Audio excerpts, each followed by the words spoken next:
சிறகடிக்க ஆசை சீரியலோட upcoming episode என்னென்னு பார்க்கலாம். மீனாவும் முத்துவும் எப்பயும் போல் ரோகிணியோட அம்மாவை பார்க்க ஹாஸ்பிட்டலுக்கு போகிறாங்க.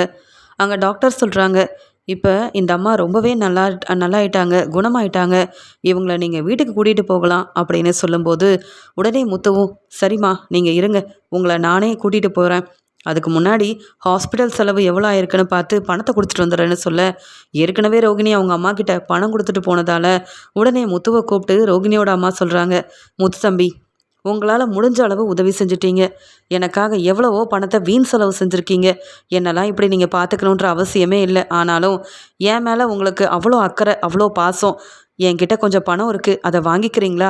என் பொண்ணு எனக்காகவே அனுப்பின பணம் தான் தம்பி, எனக்கு ஏற்கனவே ரொம்ப முடியாமல் இருந்ததுனால அப்பப்போ என் பொண்ணு கொஞ்சம் பணம் அனுப்பி வைப்பா, அந்த பணத்தை ஹாஸ்பிட்டல் செலவுக்காக கொடுத்துருங்களேன், எனக்காக நீங்கள் செலவு செஞ்ச வரைக்கும் போதும், இந்த பணத்தை முத்து நீங்கள் கண்டிப்பாக வாங்கிக்கணும்னு ரோகிணியோட அம்மா சொல்கிறாங்க.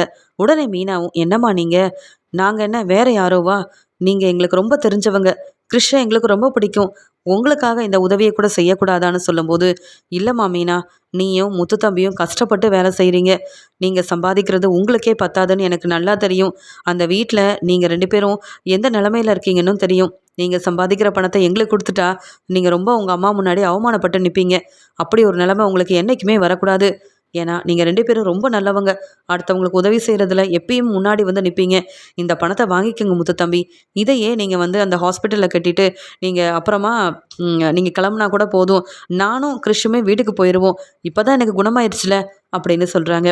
உடனே மீனா, அதெல்லாம் வேண்டாம்மா, எங்கள் மாமனார் சொல்லியிருக்காங்க, பொறுப்பாக அவங்கள வீட்டில் கூட்டிகிட்டு போய் விட்டுட்டு வாங்கன்னு, இத்தனை நாள் கிறிஷை நாங்கள் நல்லா பார்த்துக்கிட்டோம், இனி நீங்கள் தானே பார்த்துக்க போகிறீங்க, உங்கள் வீட்டுக்கு நாங்களே கூட்டிகிட்டு போகிறோன்னு சொல்லிட்டு அங்கே பணத்தெல்லாம் ஹாஸ்பிட்டலில் கட்டிட்டு கிறிஷோட பாட்டியவும் கிறிஷையும் தன்னுடைய கார்லேயே அவங்க வீட்டுக்கு முத்துவும் மீனாவும் கூட்டிகிட்டு போக, உடனே மீனா சொல்கிறாங்க, இங்கே தான் உங்கள் வீடு இருக்காமா, நான் இங்கே வரைக்கும் பூ கொடுக்க வந்திருக்கேனே, ஆனால் நீங்கள் இங்கே தான் தங்கிட்டு இருக்கீங்கன்னு எனக்கு தெரியாது, கிறிஷ் வா கிறிஷ், நான் உனக்கு சாப்பாடெல்லாம் செஞ்சு வச்சுட்டு போகிறேன், அப்பப்போ முடிஞ்சால் உங்களை வந்து பார்த்துக்கிறேன் அப்படின்னு மீனா சொன்னதை கேட்ட உடனே இங்கே ரோகிணியோட அம்மா நினைக்கிறாங்க, அப்பப்போ முத்துவும் மீனாவும் வந்தா ரோகிணியும் தான் இங்கே வருவா, அப்புறம் ரோகிணி மாட்டிப்பாளே அப்படின்னு நினச்சிட்டு, இல்லைம்மா மீனா, எனக்காக யாரும் கஷ்டப்பட வேண்டாம் அப்படின்னு சொல்லிட்டு நீங்கள் உங்கள் வேலையை பாருங்கள், இத்தனை நாள் என்னை நல்லா பார்த்துக்கிட்டீங்க, கிறிஷையும் உங்கள் வீட்டுக்கு கூட்டிகிட்டு போய் நல்லா பார்த்துக்கிட்டீங்க, அதுவே போதுமா மீனா, இனி நீங்கள் தினமும் வேலைக்கு போகணும், எங்களெல்லாம் நினச்சிட்டு இருக்க வேண்டாம், நான் கிறிஷை பார்த்துக்கிறேம்மா அப்படின்னு சொல்லும்போது மீனாவும் சமைச்சு வச்சுட்டு சொல்கிறாங்க, இந்த சாப்பாடை நீங்கள் சாப்பிடுங்க, உங்களுக்கு எதுவும் தேவைன்னா உடனே ஃபோன் பண்ணுங்கள், நானோ இல்லை என் வீட்டுக்காரரோ கண்டிப்பாக உங்களுக்கு உதவி செய்ய வருவோம், அது மட்டும் இல்லாமல் கிறிஷை ஸ்கூலுக்கு கூட்டிகிட்டு போகும்போது கொஞ்சம் கவனமாக கூட்டிகிட்டு போங்க அப்படின்னு சொல்ல, உடனே முத்துவும், ஆமாங்க, நீங்கள் இனி கிறிஷை பார்த்துக்கோங்க கிறிஷ், 10 நாள் எங்கள் வீட்டில் இருந்த உனக்கு சந்தோஷம் தானே அப்படின்னு சொல்ல, ஆமாம் முத்து மாமா, என்னை நீங்கள் 2 பேரும் ரொம்ப நல்லா பார்த்துக்கிட்டீங்க, இன்னொரு நாள் இன்னும் கொஞ்ச நாள் அங்கே இருக்கலாம்னு நினச்சேன், ஆனால் பாட்டிக்கு குணமாயிருச்சுல, நான் இங்கேயே இருக்கிறேன், சரி அப்படின்னு சொல்ல, அங்கேருந்து முத்துவும் மீனாவும் கிளம்புறாங்க.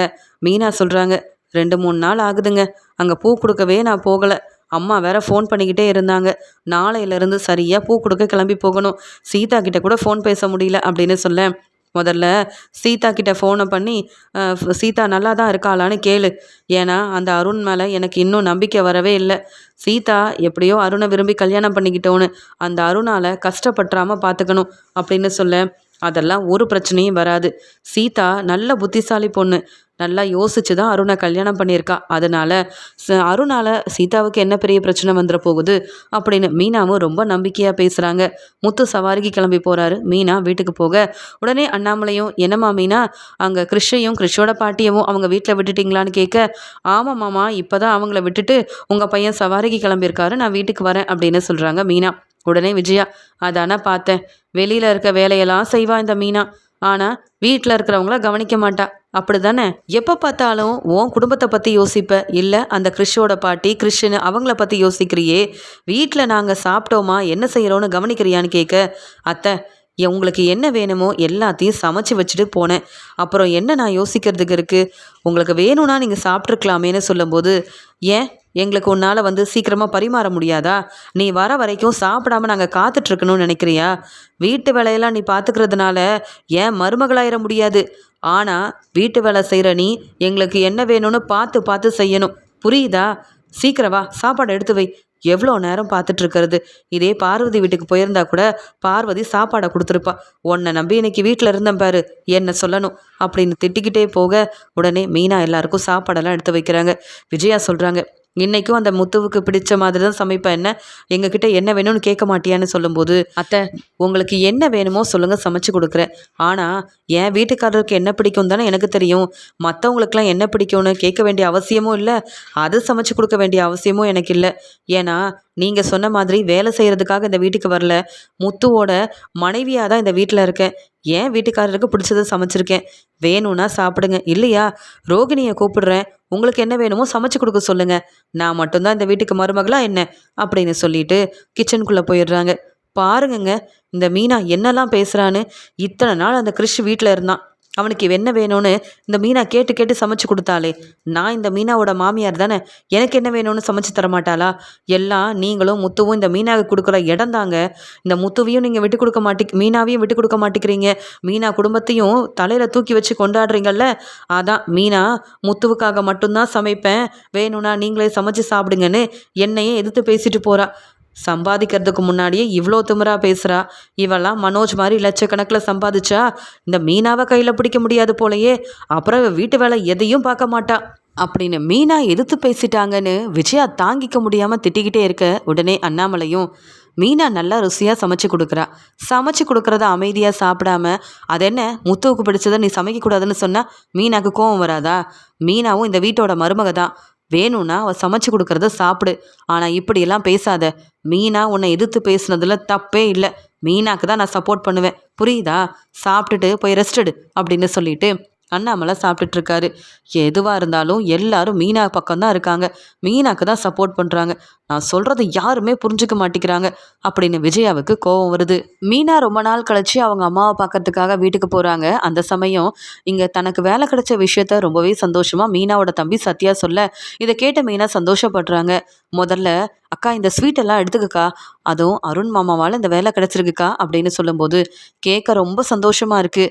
ஆனால் நல்லபடியாக வேலை பார்த்து அருண் உனக்கு வேலை வாங்கி கொடுத்ததுனால அவருக்கு நீ பெருமை சேர்க்கணும், சரியா அப்படின்னு சொல்ல, ஆனால் இங்கே ரொம்பவே அமைதியாக கண்கலங்கி நிற்கிறாங்க சந்திரா. என்னம்மா இங்கே அருணால் நல்ல வேலை கிடச்சிருக்குன்னு சத்யா பேசிகிட்டு இருக்கான், ஸ்வீட் எல்லாம் கொடுக்குறான், நீங்கள் என்னம்மா அமைதியாக இருக்கீங்கன்னு கேட்க, என்னன்னு தெரியல, மனசே சரியில்லை. 2-3 நாளாக சீதா ஃபோன் பண்ணவே இல்லை, ஃபோன் பண்ணாலும் எடுக்க மாட்டேங்கிறா. நீ சீதா கிட்ட பேசுனியா மீனான்னு கேட்கும்போது, அம்மா உங்களுக்கே தெரியும், என் வீட்டில் தான் அந்த கிறிஷ் வந்து இருந்தான், அவனை பார்த்துக்கிறதே எனக்கு பெரிய வேலையாக இருந்தது. நான் பூ கொடுக்க வெளியில் போகலை, உங்களை கூட பார்க்க வரல, சீதாவுக்கும் ஃபோன் பண்ணலம்மா.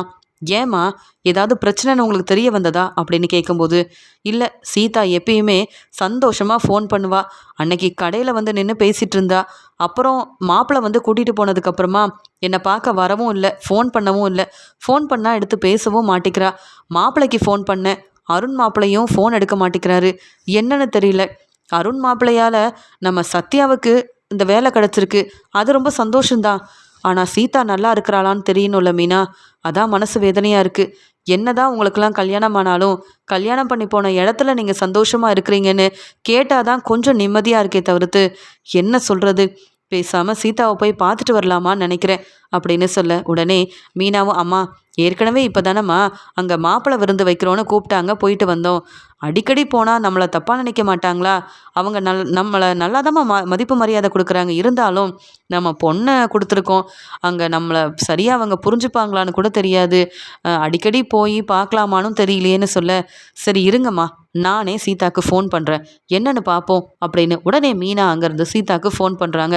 ஆனால் சீதா எடுக்கல. மறுபடியும் மீனா ஃபோன் பண்ணுறாங்க. அங்கே அருணோட வீட்டில் இருக்கிற சீதா யோசிக்கிறாங்க, நான் தெரியாமல் அந்த அருணை கல்யாணம் பண்ணிக்கிட்டு இங்கே வந்து கஷ்டப்படுறேன், இதெல்லாம் என் குடும்பத்தில் உள்ளவங்களுக்கு தெரியக்கூடாதுன்னு நினைக்கிறேன். ஆனால் அம்மா ஃபோன் பண்ணது பத்தாதுன்னு இப்போ என் மீனா அக்காவும் ஃபோன் பண்ண ஆரம்பிச்சிட்டாங்க.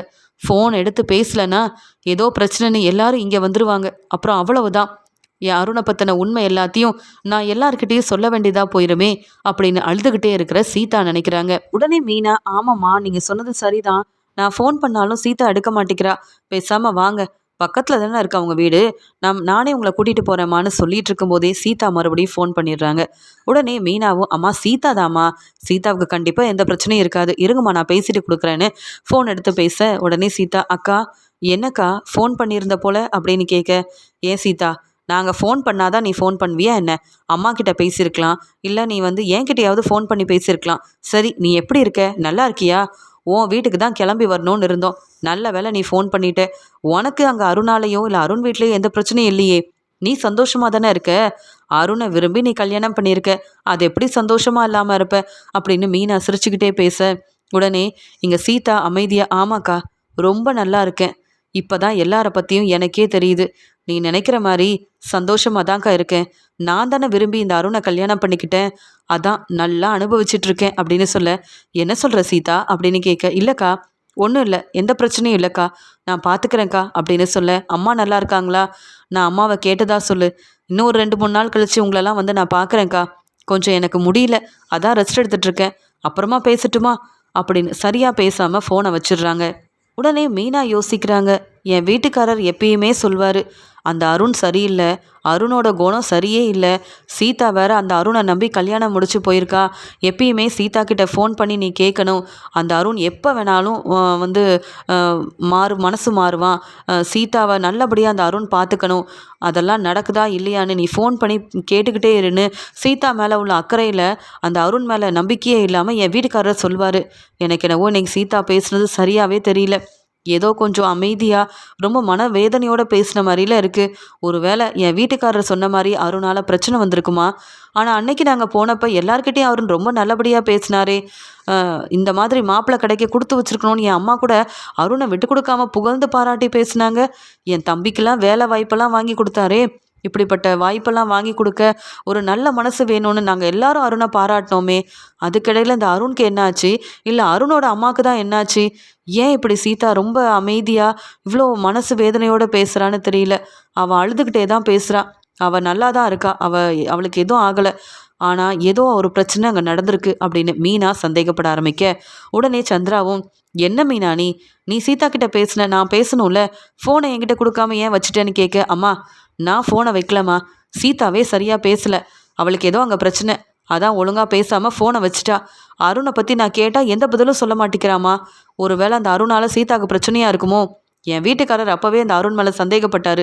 நம்மக்கிட்ட ரொம்ப நல்ல மாப்பிள்ளையாக நடந்துக்கணும்னு நல்ல பேர் வாங்குறதுக்காக இந்த சத்யாவுக்கு வேலை வாங்கி கொடுக்குறது, இந்த மாப்பிள்ளை விருந்தில் நம்மளை ரொம்ப நல்லபடியாக கவனிக்கிறதா அங்கே துணி வாங்கி கொடுக்குறதுன்னு எல்லாத்தையும் பார்த்து பார்த்து செஞ்சார். ஆனால் அந்த வீட்டில் சீதா சந்தோஷமாக இல்லை. அது எனக்கு நல்லாவே தெரியுது. என் தங்கச்சி பேசுனதை நினச்சி பார்க்கும்போது எனக்கு என்னவோ பயமாக இருக்குமா. நான் போய் மீனாவை பார்த்துட்டு வரேம்மா, நீங்கள் பூக்கடைக்கு போங்கன்னு சொல்ல, இல்லை மீனா, எனக்கும் மனசு சரியாகவே இல்லை, நீ தனியாக போக வேண்டாம். இவ்வளோ நீ பேசுனதுக்கப்புறமா அருணோட வீட்டுக்கு உன்னை எப்படி தனியாக அனுப்ப முடியும்?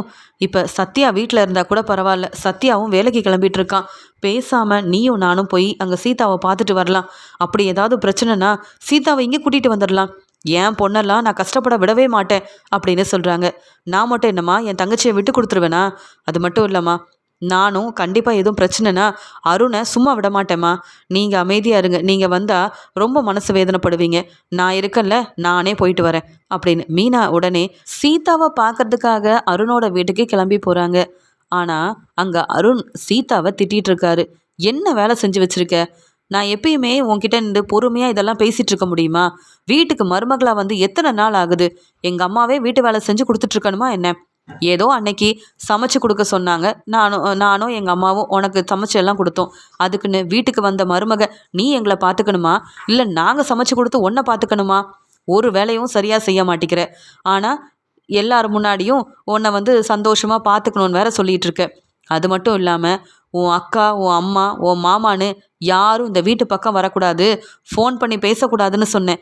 ஆனால் நான் வரும்போது நீ யார்கிட்ட ஃபோனில் பேசிகிட்டு இருந்த அப்படின்னு கேட்க, உண்மையை சொல்லு, யார்கிட்ட பேசிகிட்டு இருந்த அப்படின்னு சொல்ல, உடனே சீதாவும், அப்போ நீங்கள் சந்தேகப்படுறீங்களா என்னன்னு கேட்க, ஆமாம், சந்தேகப்படுறதுனால தானே கேட்குறேன், சொல்லு யார்கிட்ட ஃபோனில் பேசுனேன்னு சொல்ல, எங்கள் அக்கா தான் ஃபோன் பண்ணாங்க, மீனா அக்கா ஃபோன் பண்ணிக்கிட்டே இருக்க, ஃபோன் எடுக்காமல் இருந்தால் வீட்டுக்கு வந்துட மாட்டாங்களா? என் வீட்டில் உள்ள யாரும் இந்த வீட்டு பக்கம் வரக்கூடாதுன்னு நீங்கள் தானே சொன்னீங்க. வேறு வழி இல்லை, நானும் 2-3 நாள் எங்கள் அம்மா கிட்ட பேசலை. அவங்கள பார்க்க போகலை. அவங்க ஃபோன் பண்ணால் எடுத்து பேசவும் இல்லை. சந்தேகப்பட்டு வீட்டுக்கு வந்தால் உங்கள் லட்சணம் என்னன்னு என் குடும்பத்தில் உள்ள எல்லாரும் கண்டுபிடிச்சிருவாங்க. நானாக தானே விரும்பி உங்களை கல்யாணம் பண்ணேன். எனக்கு இருக்கிற கஷ்டம் எனக்கு மட்டும் இருக்கட்டும், அது வெளியில் தெரிய வேண்டான்னு தான் யார்கிட்டையும் பேசாமல் இருந்தேன். இன்னைக்கு வேற வழி இல்லாமல் என் அக்கா கிட்ட பேசினேன். ரொம்ப நல்லா இருக்கேன், அந்த அருண் என்னை ரொம்ப நல்லா பார்த்துக்கிறாரு, நான் சந்தோஷமாக தான் இருக்கேன்னு பொய் சொல்லிட்டு ஃபோனை வச்சுட்டேன். போதுமா? நீங்கள் என்கிட்ட இப்படி தேவையில்லாமல் என்ன பேசுறது, என் குடும்பத்தை அவமானப்படுத்தி பேசுறது, ஏன் என் வீட்டில் உள்ள யாருமே இந்த வீட்டு பக்கம் வரக்கூடாதுன்னு சொன்னது, சொல்லப்போனால் நீங்கள் என்னை சந்தேகப்படுறதுன்னு உங்களை பற்றின உண்மையை நான் எதுவுமே சொல்லலை அருண். உங்களை ரொம்ப நல்ல விதமாக தான் சொல்லியிருக்கேன். ஏன்னா அப்போ தானே நீங்கள் என்னை எங்கேயாவது கூட்டிகிட்டு போகும்போது என் சொந்தக்காரங்க தெரிஞ்சவங்க எல்லாரும் பார்த்தா அருணை மாதிரி ஒரு மாப்பிள்ளை கிடைக்க சீதா கொடுத்து வச்சிருக்கணும்னு உங்களை பாராட்டி பேசுவாங்க. உங்களுக்கு நல்ல பேர் கிடைக்கணும்ல. அதனால தாங்க என் குடும்பத்தை பொய் சொல்லி நான் ஏமாத்திட்டு இருக்கேன். எனக்கெல்லாம் இதுவும் வேணும், இன்னமும் வேணும். என் முத்து மாமா எப்போ சொன்னாரு, இந்த மாப்பிள்ளை வேண்டாம், அருணை நம்பாத, உனக்கு ஒரு நல்ல மாப்பிள்ளையா பார்த்து உனக்கு ஏற்ற மாதிரி கல்யாணத்தை நான் செஞ்சு வைக்கிறேன்னு. அவங்க பேச்செல்லாம் கேட்கல, நீங்கள் தான் வேணும்னு அடம் பிடிச்சேன்ல, அதாங்க என் வாழ்க்கை இப்படி அமைஞ்சிருக்கு. இப்போ என்ன, தினமும் வீட்டு வேலையை நான் செய்யணும், நீங்கள் சொல்கிற எல்லாத்தையும் கேட்கணும், வீட்டை விட்டு வெளியில் போகக்கூடாது, உங்களை பற்றின உண்மை யாருக்கும் தெரியக்கூடாது, அப்படி தானே? செய்கிறேங்க, எல்லாம் நீங்கள் சொல்கிற மாதிரியே செய்கிறேன் அப்படின்னு அழுதுகிட்டே வீட்டு வேலை எல்லாத்தையுமே பார்க்குறாங்க. உடனே அருண் சொல்கிறாரு, அம்மா நல்லா ரெஸ்ட் எடுங்கம்மா, அதான் வீட்டு வேலை செய்யவே நம்ம இந்த சீதாவை கூட்டிகிட்டு வந்திருக்கோம்ல, இவளுக்கு நீங்கள் சமைச்சு கொடுக்கறதெல்லாம் விட்டுட்டு இனி இவ நம்மளுக்கு சமைச்சு கொடுக்கட்டும். எத்தனை நாள் தான் வீட்டுக்கு வந்த புது மருமகன்னு பார்த்து பார்த்து கவனிப்பீங்க அப்படின்னு சொல்ல, அருண் என்ன அருண் இப்படிலாம் பேசுகிறேன்னு கேட்கும்போது, அம்மா நான் இப்படி தான், எனக்கு கோவம் வந்தால் நான் இப்படி தான் பேசுவேன், உங்களுக்கு இதெல்லாம் தெரியும்ல, அதெல்லாம் இந்த சீதா கிட்ட சொல்லுங்கம்மா, முதல்ல என்கிட்ட எப்படி நடந்துக்கணும்னு சொல்லுங்கள். எனக்கு தெரியாமல் இந்த சீதா அவங்க வீட்டில் உள்ள யாருக்கும் ஃபோன் பண்ணானா கண்டிப்பாக நீங்கள் அதை என்கிட்ட சொல்லிடணும். எனக்கு வெளியில் வேலை இருக்குது, நான் கிளம்புறேன் அப்படின்னு கோவமாக பேசிட்டு வெளியில் கிளம்பும்போது அங்கே மீனா வந்து நிற்கிறாங்க.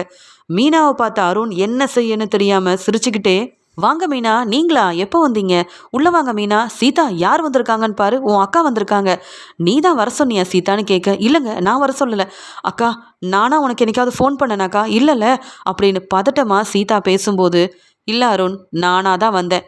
ஏன் என் தங்கச்சியை பார்க்க நான் வரக்கூடாதா? கல்யாணத்துக்கு முன்னாடி உங்கள் தங்கச்சியை எப்போ வேணாலும் பார்க்க என் வீட்டுக்கு வரலான்னு சொன்னீங்க, இப்போ என்ன இப்படி பேசுகிறீங்கன்னு கேட்க, இல்லைங்க நீங்கள் வந்தது எனக்கு ரொம்ப சந்தோஷம் மீனா, காஃபி எடுத்துகிட்டு வா சீதா அப்படின்னு சொல்லிட்டு இருக்க, அங்கே காஃபியெல்லாம் கொண்டு வந்து கொடுக்குறாங்க சீதா.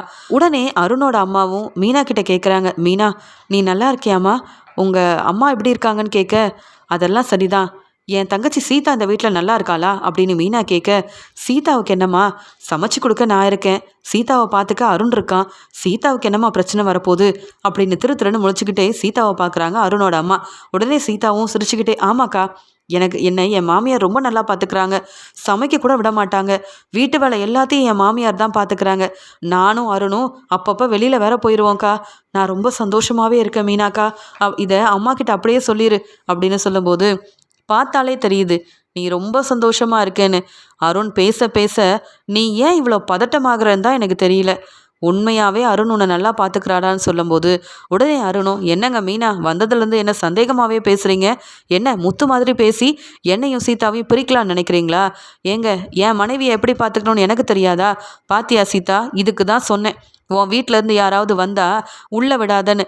பாரு, வந்த உடனே சந்தேகப்படுறாங்க, உனக்கும் எனக்கும் இடையில பிரச்சனை செஞ்சுட்டு போயிடுவாங்க போல உன் அக்கா அப்படின்னு சொல்லும்போது இங்கே சீதா அழுதுகிட்டே, அருண் நீங்கள் வேலைக்கு தானே கிளம்புனீங்க, முதல்ல கிளம்புங்க, என் அக்காவை பற்றியோ என் குடும்பத்தை பற்றியோ தப்பாக பேசாதீங்க, எவ்வளவோ சொல்லிட்டேன் நான், நீங்கள் கேட்க மாட்டேங்கிறீங்க, உங்கள் பேச்சை கேட்டுட்டு இந்த வீட்டை விட்டு நான் வெளியில் போகிறதே இல்லை, உங்கள் பேச்சை தானங்க கேட்டுட்ருக்கேன், வேண்டாங்க இப்போ என் அக்கா போயிடுவா, நீங்கள் எதுவும் பேச வேண்டாம் அப்படின்னு அருணை அங்கேருந்து அனுப்பின உடனே தனியாக மீனாவை கூட்டிகிட்டு போய் சீதா அழுகுறாங்க. அக்கா தப்பாக நினைக்காதக்கா, அருண் ஏதோ தெரியாமல் பேசிட்டாருக்கா அப்படின்னு சொல்ல, சீதா நீ ரொம்ப அழுதுகிட்டே இருக்க போல, நீ சரியே இல்லை, நீ என்ன நடக்குது இங்கே, உண்மையை சொல்லுன்னு சொல்லும்போது, அக்கா உண்மையை நான் சொல்கிறேன், இந்த அருணை நான் கல்யாணம் பண்ணி பெரிய தப்பு பண்ணிட்டேன்க்கா, நான் உன்னுடைய பேச்சையும் அம்மாவோட பேச்சையும் கேட்கல, ஏன் முத்துமாமா பேச்சை கூட கேட்கல, எனக்காக நீங்கள் எல்லாரும் இருந்தீங்க, அப்போல்லாம் உங்கள் அருமை பெருமை எனக்கு தெரியல, என் வாழ்க்கையை நான் பார்த்துக்கிறேன், கல்யாணம் பண்ணால் இந்த அருணை தான் கல்யாணம் பண்ணிப்பேன்னு அடம் பிடிச்சேன், அதான்க்கா இப்போ நல்லா அனுபவிக்கிறேன்,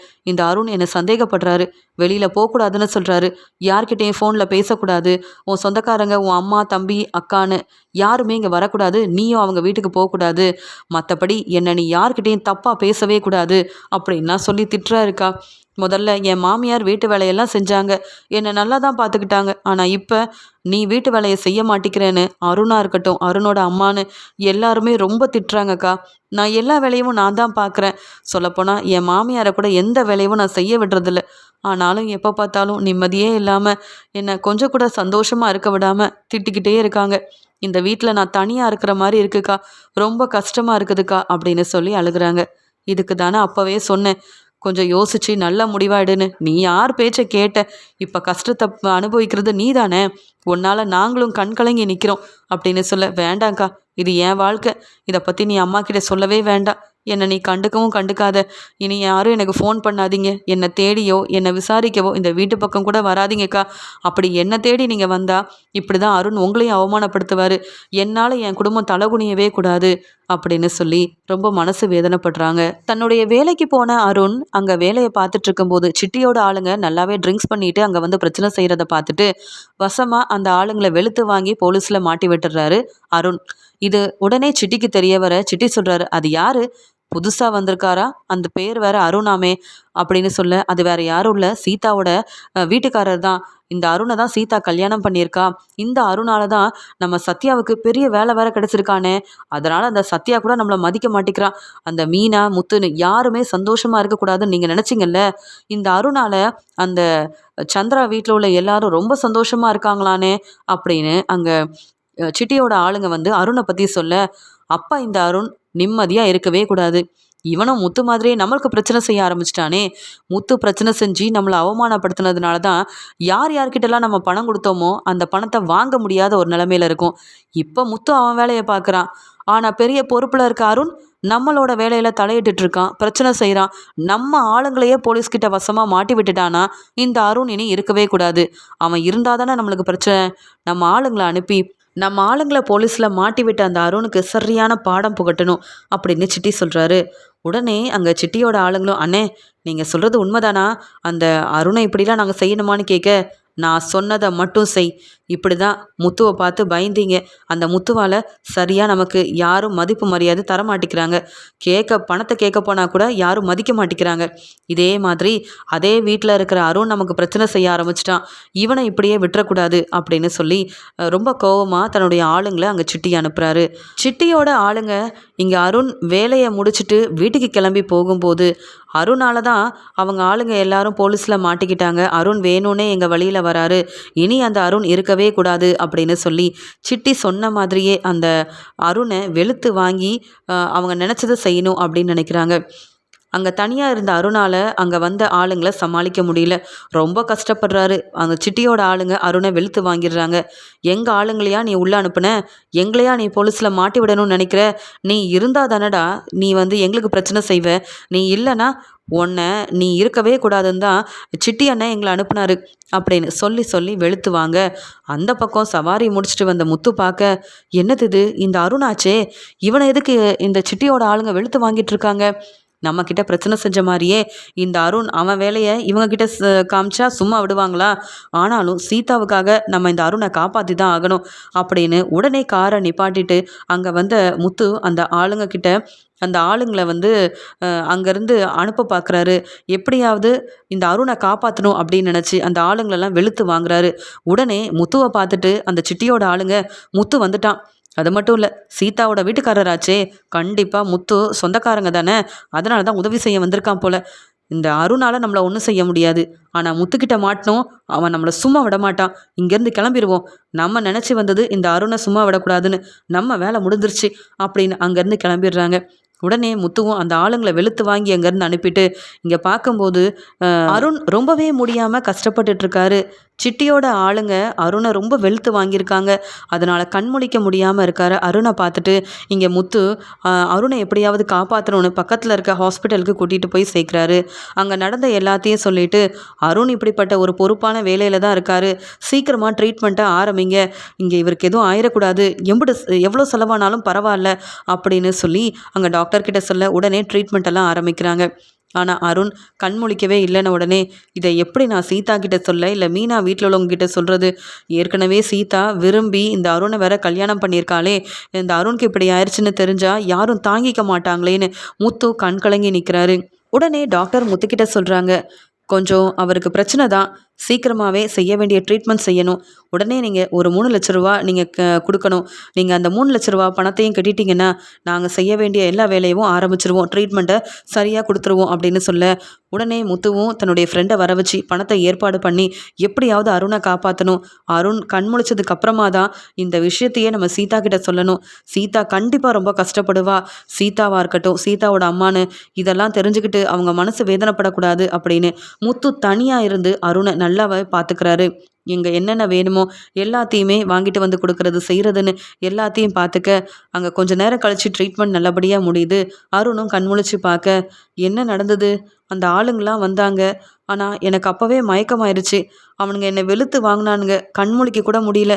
என்னை யார் இங்கே கொண்டு வந்து சேர்த்தது அப்படின்ற மாதிரி யோசிச்சுக்கிட்டு அங்கே வந்த டாக்டர்கிட்ட கேட்க, உடனே டாக்டரும் வேற யாரும் இல்லை, இந்த தம்பி தான் அப்படின்னு முத்துவை காமிச்சு சொல்ல, முத்து நீங்களா நீங்களா என்னை காப்பாத்துனீங்க அப்படின்னு கேட்க, ஆமாம் அருண், அவங்க எதுக்காக வந்தாங்க, என்ன பிரச்சனைன்னு தெரியாது. ஆனால் உங்களை காப்பாற்றணும்னு நினச்சேன், அவ்வளவுதான். நீங்கள் என்னை புரிஞ்சுக்கலனாலும் பரவாயில்ல.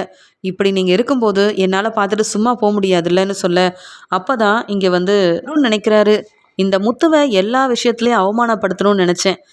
மீனா குடும்பத்திலேருந்து முத்துவை பிரிக்கணும்னு நினச்சேன். ஏன் முத்து வந்து நல்லபடியாக சந்தோஷமாக இருக்கக்கூடாது, அவனை இப்படியெல்லாம் செய்யணும்னு நான் ஆசைப்பட்டேன். ஆனால் எனக்கு ஒரு பிரச்சனைன்னு உடனே, அதுவும் வேற யாராலேயோ பிரச்சனை வருதுன்னு தெரிஞ்ச உடனே என்னை நல்லபடியாக காப்பாற்றிருக்காரு. நான் இப்போ கண் முழிச்சிருக்கேன்னா அதுக்கு காரணமே இந்த முத்து தான். ஆனால் இவரோட குணம் எனக்கு வரவே வராது. முத்து மேலே உள்ள கோவத்தில் சீதாவை இன்னும் திட்டிக்கிட்டு சீதாவை வந்து அவமானப்படுத்தி பேசுறது, சீதா குடும்பத்தை அவமானப்படுத்தி பேசுறதுன்னு சீதாவை நான் சந்தோஷமாக பார்த்துக்கவே இல்லை. ஆனால் சீதாவாக இருக்கட்டும், மீனாவாக இருக்கட்டும், என்ன தப்பாகவே நினைக்கல. என்னை பற்றின உண்மை யாருக்கும் தெரியக்கூடாதுன்னு சீதா நினைக்கிறா. நான் தான் ரொம்பவே தேவையில்லாமல் எல்லாருக்கும் பிரச்சனை செஞ்சுட்டேன் போல. முத்து மட்டும் காப்பாற்றலைன்னா என் நிலைமை என்ன ஆயிருக்கும் அப்படின்னு கண் கலங்கி அழ ஆரம்பிக்க, உடனே முத்துவும் என்னாச்சு அருண், நான் சீதாக்கு சொல்லிட்டேன், சீதா உங்கள் அம்மா எல்லாரும் வந்துடுவாங்க, அதான் நான் காப்பாற்றிட்டல, உங்களுக்கு எந்த பிரச்சனையும் ஆகாது, 3,00,000 பணத்தையும் நானே கொடுத்துட்டேன், நீங்கள் எதை பற்றியும் கவலைப்பட வேண்டாம் அப்படின்னு சொல்ல, முத்துவோட நல்ல மனசையும் நல்ல குணத்தையும் அருண் புரிஞ்சுக்கிறது மட்டும் இல்லாமல், இனி நான் சீதாவை நல்லா பார்த்துக்கணும், நான் மனசு மாறணும், நான் நிறைய தப்பு பண்ணியிருக்கேன், பொய் சொல்லி ஏமாத்திருக்கேன். ஏன் முத்துவை எப்பயுமே நான் நல்ல விதமாக நினச்சதே இல்லை. முத்துவை பார்த்தாலே எனக்கு பிடிக்காது. அந்த காரணத்தால் சீதாவை நான் விரும்பி கல்யாணம் பண்ணாலும் சீதாவை திட்டிக்கிட்டே இருந்தேன். ஆனால் என்னை பிடிக்கலனாலும் என்னை சீதாவுக்காக தான் முத்து காப்பாற்றிருக்காரு. முத்துவை மாதிரி என்னால் மாறவே முடியாது அப்படின்னு கண் கலங்கி இங்கே அருண் அழ ஆரம்பிக்கும் போதே அங்கே சீதா, மீனா எல்லாரும் வந்துடுறாங்க.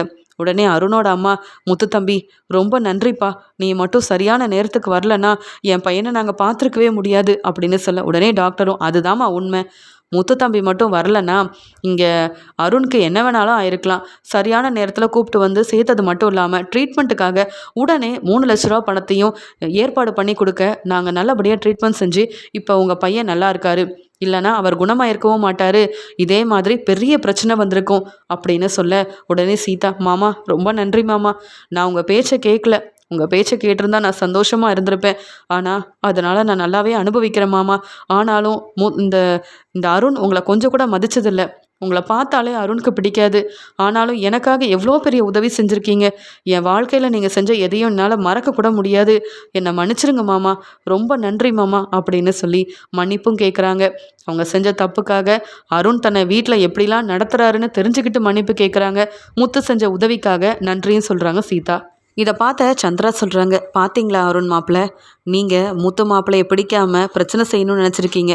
முத்து மாப்பிள்ளை மேலே உள்ள கோவத்தில் இங்கே என் பொண்ணு சீதாவை ரொம்பவே அவமானப்படுத்தி பேசி, சீதா எங்களுக்கு ஃபோன் பண்ணக்கூடாது பேசக்கூடாதுன்னு எவ்வளவோ பிரச்சனை செஞ்சுருக்கீங்க. அதெல்லாம் பெருசாக எடுத்துக்காமல் உங்களுக்கு ஒரு பிரச்சனைன உடனே உங்களை காப்பாற்ற வந்தது முத்து மாப்பிள்ளை தான். அதனால தான் முத்து மாப்பிள்ளை எங்கள் வீட்டோட மூத்த மகன் அப்படின்னு அவரை விட்டு கொடுக்காம தலையில் தூக்கி வச்சு கொண்டாடுறோம். இப்போ நீங்கள் நல்லா இருக்கீங்க, நீங்கள் சந்தோஷமாக இருக்கீங்கன்னா அதுக்கு காரணம் முத்து மாப்பிள்ளை தானே. இனியாவது திருந்தி என் பொண்ணை நல்லா பார்த்துக்கோங்க. மீனா அங்கே வீட்டில் நடந்த எல்லாத்தையும் வந்து சொன்னான், என்னால் தாங்கிக்கவே முடியல. ஆனாலும் இப்படி உங்களுக்கு ஆனதுக்கு காரணம் கூட நீங்கள் திருந்தணுன்றதுக்காக தான். சரியான நேரத்தில் முத்து மாப்பிள்ளை வரலனா உங்களுக்கு என்ன வேணாலும் ஆயிருக்கும். இனியாவது சீதாவை புரிஞ்சுக்கிட்டு நல்லபடியாக நீங்கள் வாழணும். இதுக்கு மேலே சீதாவுக்கும் என் குடும்பத்துக்கும் நீங்கள் எந்த பிரச்சனையும் செஞ்சிடாதீங்க, அதை என்னால் தாங்கிக்கவே முடியாது. என் பொண்ணு விரும்பி உங்களை கல்யாணம் பண்ணிக்கிட்டா, ஆனால் அந்த வீட்டில் நீங்கள் செய்கிற ஒவ்வொன்றையும், நீங்கள் பேசுகிற எதையும் அவளால் தாங்கிக்க முடியல. ஃபோன் பண்ணி எங்ககிட்ட பேசவும் முடியல. நீங்கள் எங்களை அவமானப்படுத்தணும்னு நினச்சி பேசுகிற எதையும் சீதாவால் தாங்கிக்க முடியல. என் பொண்ணை இப்படிலாம் செய்யாதீங்க அப்படின்னு சந்திரா அழுகுறாங்க. உடனே உண்மை என்னன்னு புரிஞ்சுக்கிட்டு முத்து மேலே உள்ள கோவம் இல்லாமல் இங்கே அழுதுகிட்டே முத்துக்கிட்ட மன்னிப்பு கேட்டது மட்டும் இல்லாமல் இங்கே அருண் சந்திரா கிட்ட சொல்கிறாங்க, என்னை மன்னிச்சிருங்க அத்தை. நான் தான் முத்து மேலே உள்ள கோவத்தில் சீதா இனி உங்கள் வீட்டு பக்கம் வரக்கூடாது, நீங்கள் யாரும் சீதா கிட்ட பேசக்கூடாதுன்னெலாம் தப்பாக ஒரு முடிவெடுத்து இப்படி உங்களெல்லாம் புரிஞ்சுக்காமல் நான் பேசிட்டேன். இனி என்னை காப்பாற்றின முத்து மாதிரியே நானும் திருந்தி நல்லபடியாக முத்து மாதிரியே நான் நடந்துப்பேன். மீனாவை எப்படி முத்து பார்த்துக்கிறாரோ, எப்படி விட்டு கொடுக்காம நல்லா கவனிச்சுக்கிறாரோ, அதே மாதிரி என்ன விரும்பி எனக்காக என்னை கல்யாணம் பண்ணிக்கிட்டு வந்த சீதாவை நான் விட்டு கொடுக்க மாட்டேன், தப்பாக பேசவும் மாட்டேன். சீதாவை நான் நல்லா பார்த்துப்பேன், என்னை மன்னிச்சிருங்க அப்படின்னு செஞ்ச தப்பெல்லாம் புரிஞ்சுக்கிட்டு இனி அப்படி செய்ய மாட்டேன்னு மன்னிப்பு கேட்டு தனக்கு உதவி செஞ்ச முத்துக்கிட்ட மன்னிப்பு கேட்டு அழுகிறாரு இங்கே அருண். இனியாவது அருண் திருந்தி சீதாவை நல்லா பார்த்துக்கிட்டா அதுவே போதும். அருண், நீங்கள் என் மேலே கோவப்பட்டாலும் பரவாயில்ல, என்ன புரிஞ்சுக்கலனாலும் பரவாயில்ல, ஆனால் சீதா என் தங்கச்சி மாதிரி, சீதாவை நீங்கள் நல்லபடியாக பார்த்துக்கணும் அப்படின்னு முத்து அருண்கிட்ட சொல்ல, உடனே அருணும், கண்டிப்பாக முத்து, உங்களை மாதிரியே நான் மனசு மாறிடுவேன், இனி எந்த தப்பும் செய்ய மாட்டேன், நான் சீதாவை நீங்கள் நினைக்கிறத விட நல்லா பார்த்துப்பேன் அப்படின்னு முத்து செஞ்ச இந்த உதவியால் அருண் மனசு மாறுறாரு. அருண் மனசு மாறி எல்லார்கிட்டையும் மன்னிப்பு கேட்டு திருந்தி இப்படிலாம் பேசுனதுனால சந்திரா, மீனா, சீதான்னு எல்லாருமே ரொம்ப சந்தோஷப்படுறாங்க. முத்து நினைக்கிறாரு, பரவாயில்ல, நம்ம செஞ்ச உதவியால் இந்த அருண் இப்போவாது திருந்தி சீதாவை நல்லா பார்த்துப்பேன்னு பேசுகிறாரே, அதுவே போதும், நம்ம செஞ்ச உதவியால் மற்றவங்க திருந்தினா அது ரொம்ப நல்லது தானே அப்படின்னு ரொம்ப சந்தோஷப்படுறாரு முத்து.